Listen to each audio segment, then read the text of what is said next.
Good afternoon. Thank you very much for the kind invitation and the kind presentation. I'm honored to be here and to share with you some of the results of our laboratory. Respecting the activity of the primary motor cortex of the whisker pads in relation with specifically the thalamic nuclei. By moving their whiskers back and forth, rodents acquire a precise and three-dimensional representation of their immediate surroundings. And they do so purposefully. And that's why this is a very good model to study voluntary movement. These movements are achieved by two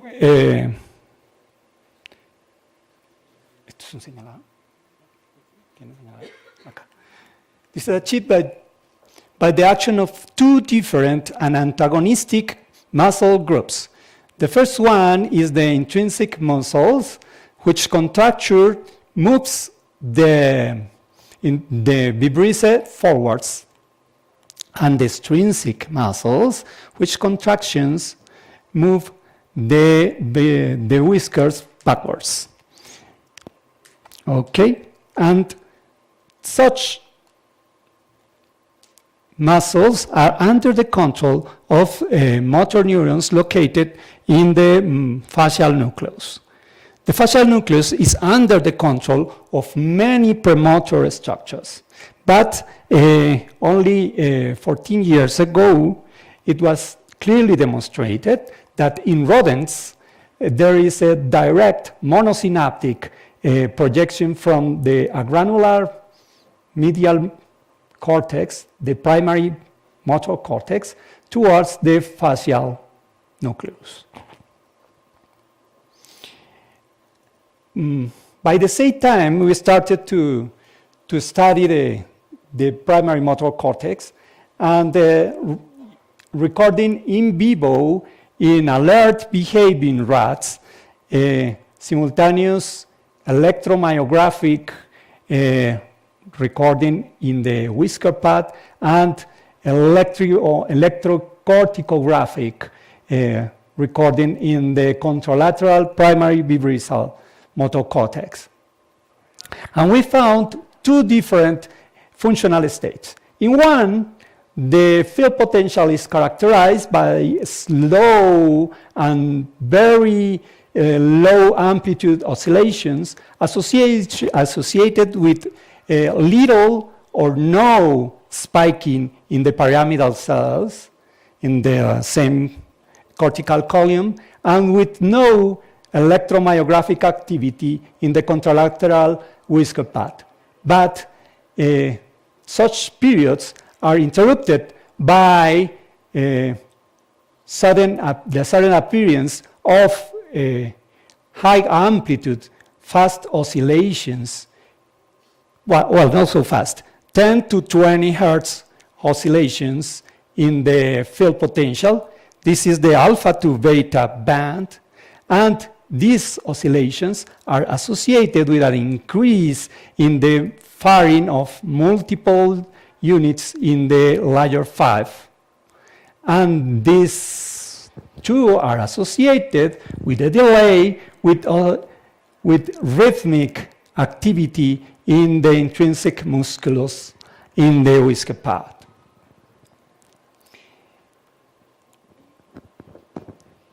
Taking the rectified electromyography and triggering an average of it by the appearance of these alpha to beta oscillations, we demonstrated that these alpha to beta oscillations commands the initiation of a period of increased activity in the whisker pad. Also, these oscillations are related with spiking, with firing in bursts within the layer 5 and in single units of pyramidal neurons. The firing inverse of these pyramidal neurons is associated also with an increase in the activity in the intrinsic muscles in the whisker pad. So, both the local field oscillation and the associated spiking of layer 5 pyramidal neurons constitutes a motor command for the whisker pad to initiate movement. We then tried to understand how these commands are generated. And to do so, we decided to use a different preparation. In this preparation, in anesthetized rats, we stimulate in the whisker pad electrically and record the responses in the contralateral primary motor cortex. What we found is that the whisker pad stimulation elicits a fixed latency and constant response characterized by an alpha to beta oscillation, which is preceded by a population spike. This constant latency and very consistent response is called an evoked potential. This evoked potential changes as a function of the depth from the PL surface. This is how it changed. But this change is useful for us to do current source density analysis. This analysis allows us to determine where and when excitatory currents occurs in a given cortical column.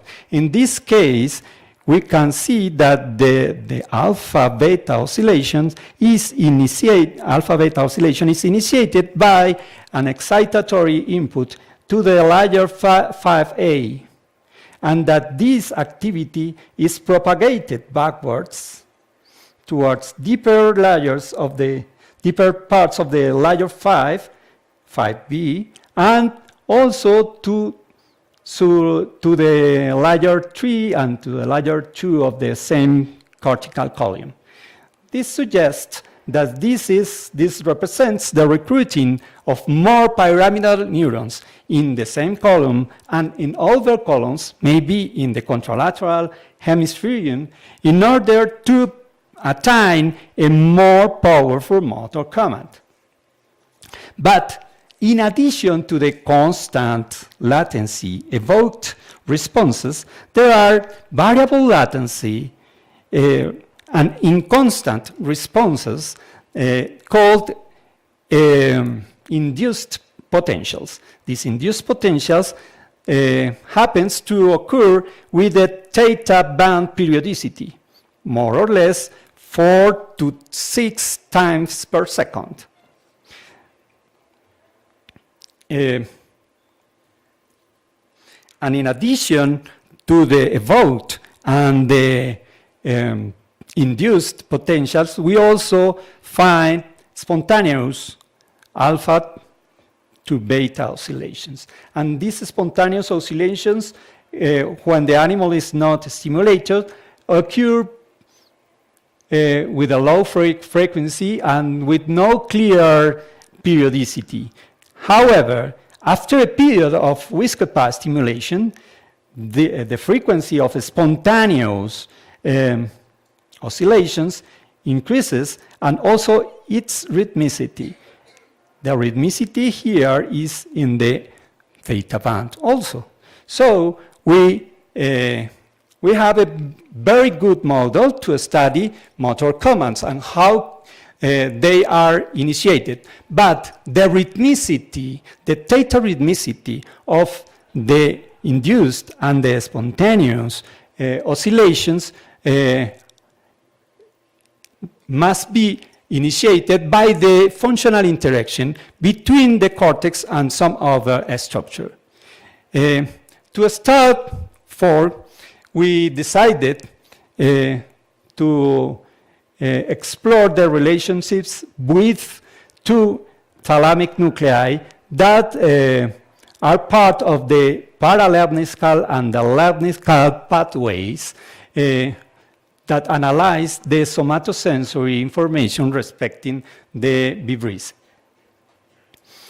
It's noteworthy that the POM has direct reciprocal connections with M1, while VPM has indirect reciprocal connections with the primary motor cortex. And to study these functional interactions, we use this approach. We stimulate in the whisker pad, and in the contralateral hemispherium, we recorded in the primary motor cortex as well as in thalamic nuclei. Both thalamic nuclei has very clear evoked responses as well as induced responses.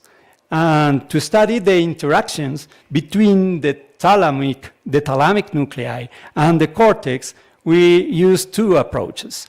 The first approach is phase amplitude coupling, which determines to what extent the phase of a theta band oscillation, in this case in the thalamus, modulates the amplitude of a high frequency oscillation in the cortex, let's say.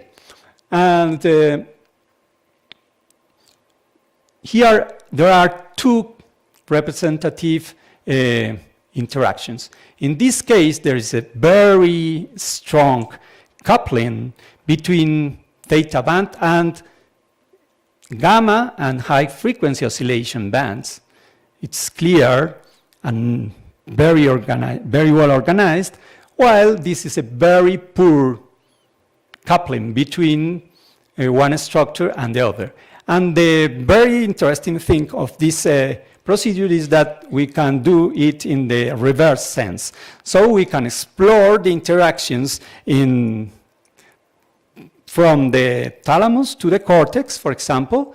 This is a bottom-up interaction, or from the cortex to the thalamus, this is a top-down interaction.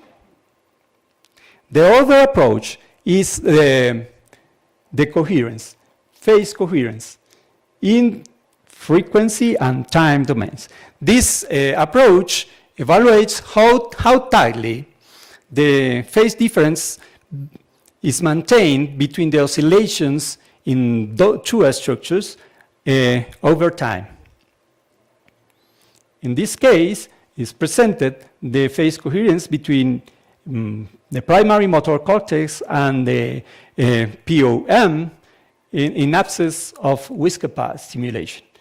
You can see that the coherence is concentrated in the theta and alpha band and also in the higher gamma band.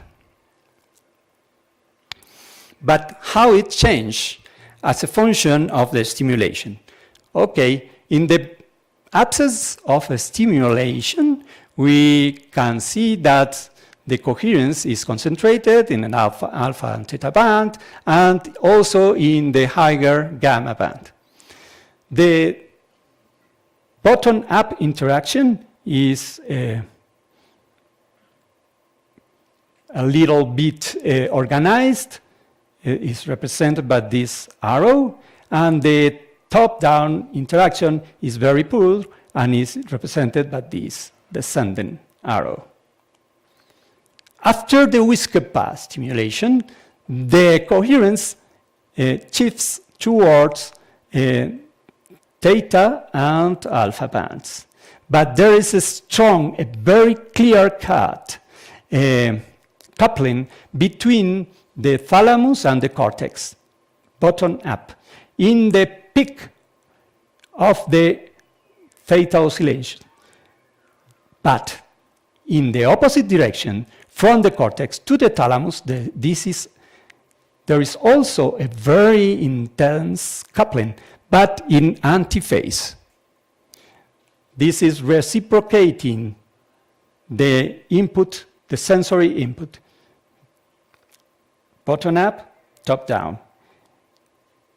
In the following 2 to 400 milliseconds, it usually appears a series of oscillations in the cortex and in the thalamus, the induced responses, and the coherence is very similar to the basal state, but the coupling is a little bit weaker, bottom up, and up down not only is stronger, but the phase is shifting towards the peak. And let's say 2 seconds after the stimulation, this situation is still the same that in this case. Conversely, in the ventroposterior medial interaction with motor cortex, in absence of a stimulation, the coherence is concentrated in the high frequency oscillation band, and the bottom-up interaction is weak, as well as the top-down interaction. After the stimulation, the things change dramatically. Here also, the bottom-up coupling is very strong and in the peak of the phase, and the top-down interaction or coupling is strong and in antiphase, reciprocating the input.